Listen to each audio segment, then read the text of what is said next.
आप सभी। उम्मीद करती हूँ कि सब बढ़िया होंगे। दोस्तों, जब एक साधु को मक्का मदीना में घुसने से रोक दिया गया, आखिर वो साधु क्यों मक्का मदीना जाना चाहता था और उसे कैसे रोक, इस वीडियो को लाइक करके हमारे चैनल को सब्सक्राइब जरूर कर लें, ताकि ऐसी ही वीडियोस आपको आए कि जिस स्थान पर हमारा शिवलिंग है वहाँ हमें ही जाने नहीं दिया जा रहा।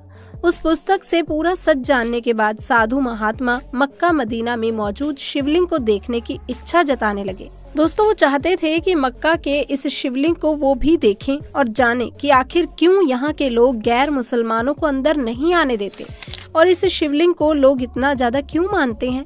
और इन्हीं सारी बातों को जानने की जिज्ञासा में साधु ने सबसे पहले तो एक मुस्लिम शख्स का वेश धारण किया और मक्का मदीना के लिए रवाना हो गए।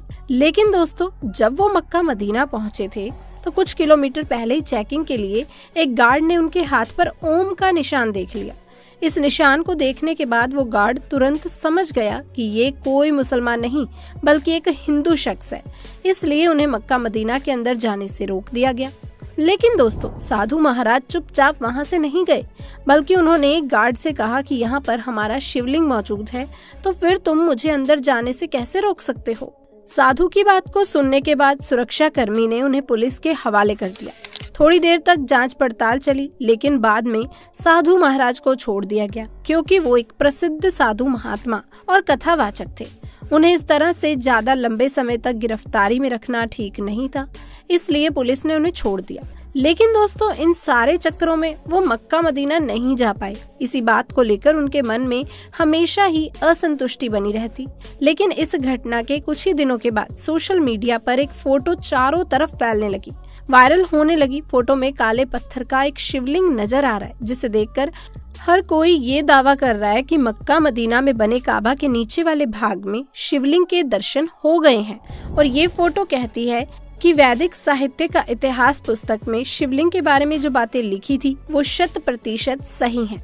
लेकिन इस मामले में कुछ ऐसे भी लोग हैं जिनका मानना है कि ये शिवलिंग नहीं बल्कि काबा का ही एक कोना है, जिसे रुकन अल यामानी कहा जाता है। इतना ही नहीं, इस काले पत्थर को लेकर बहुत सारी अलग अलग तरह की बातें कही जाती हैं, जो लोगों को सोचने पर मजबूर कर देती हैं कि आखिर इस काले पत्थर का राज है क्या और क्यों इसके बारे में इतनी अलग अलग तरह की बातें प्रचलित हैं।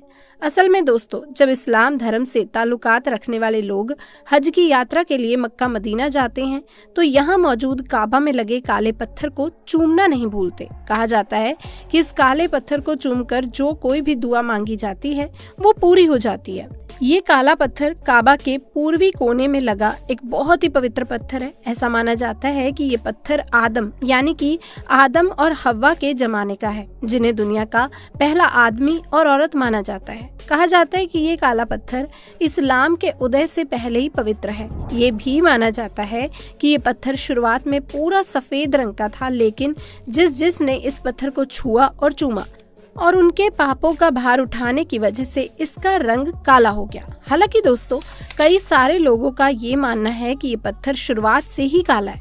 अब सच क्या है, झूठ क्या है, ये तो किसी को भी नहीं मालूम। लेकिन इस्लाम धर्म में इस काले पत्थर को किसी भगवान से कम नहीं समझा जाता।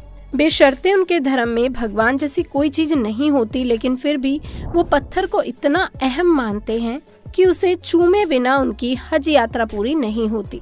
सऊदी अरब में मौजूद मक्का पूरी दुनिया के मुसलमान लोगों के लिए पवित्र धर्म स्थल है। इस्लाम को मानने वाले हर एक शख्स के लिए कम से कम जीवन में एक बार हज यात्रा करना बहुत ही जरूरी माना जाता है, बशर्ते उसके पास उसके लिए जीवन में सुविधा हो, यानी कि आर्थिक रूप से उसके पास सुविधाएं हो, उसे मक्का जाने के लिए किसी से पैसे मांगने की जरूरत ना पड़े और ना ही उसका पैसा चोरी, मक्कारी और धोखे का होना चाहिए। वो शारीरिक रूप से सक्षम हो। इतना होने पर श्रद्धालु मक्का जाकर अपनी हज यात्रा को पूरी कर सकते हैं, जिसमें उन्हें पूरे 5 दिन मक्का में बिताने होते हैं और 5 अलग अलग दिनों की अलग अलग रस्में भी निभानी होती हैं। हज की यात्रा के दौरान इन रस्मों का बहुत ही महत्व होता है। तो दोस्तों, देखा आपने कि किस तरह से अगर कोई हिंदू काबा के अंदर जाना चाहता है तो वो नहीं जा सकता। किसी न किसी